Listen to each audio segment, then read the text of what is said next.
English. In this lesson, we're going to study permissions. Which modal verbs do we use while creating sentences expressing permission? Let's get started. First of all, which modals we use while asking for permission? What are they? Could, may, can, and might. Could I get your car? This is more polite than may. May I have your razor? And this is, may is more polite than can. Can I borrow your bicycle? And the least common form we use while asking for permission, might. Might I use your phone? This is the least common form. How about giving permission or not giving permission? Which modals we use while giving permission or not giving permission? In order to give permission, we can use either can or may, as you see. Could and might are not used to give permission. This is important. While giving permission, we can only use can and may.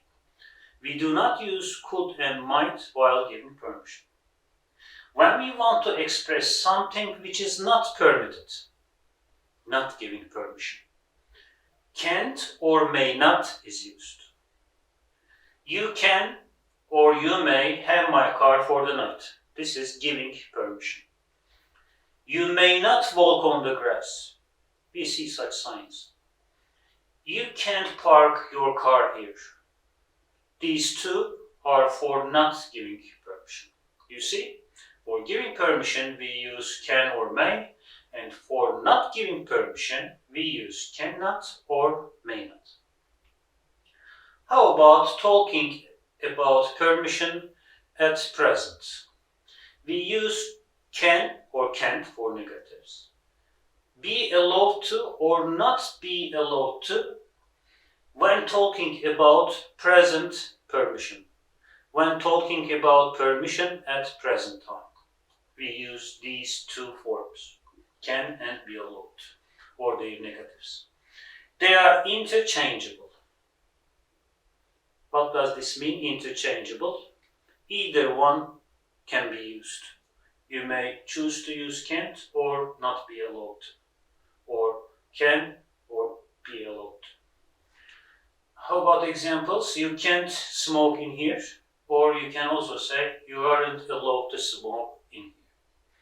She can wear my dress for the party if she likes is another example to talking about permission at present. By the way, let's say that can is more popular than be allowed.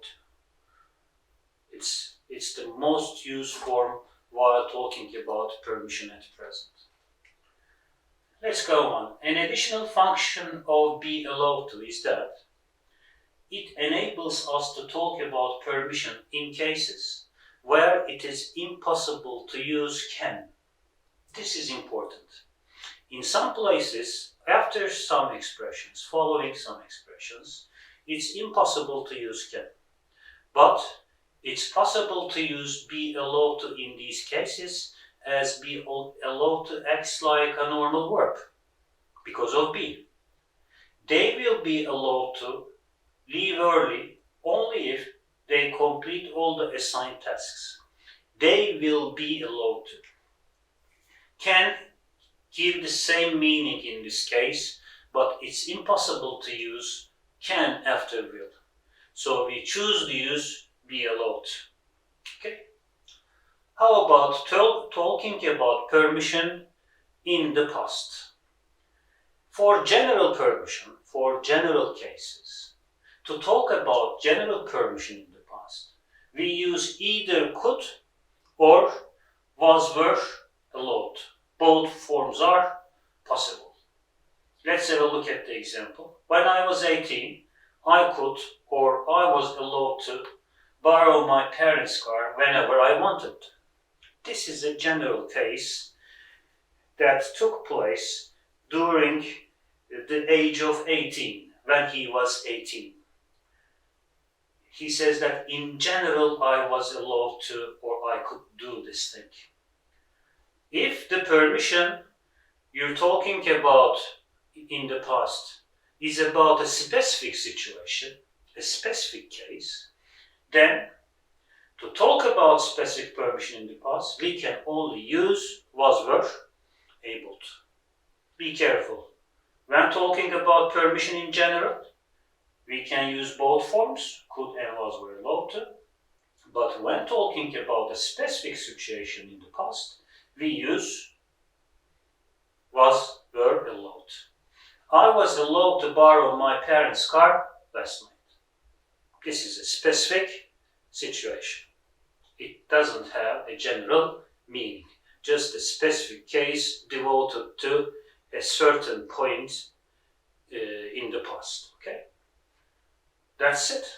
Thanks for watching.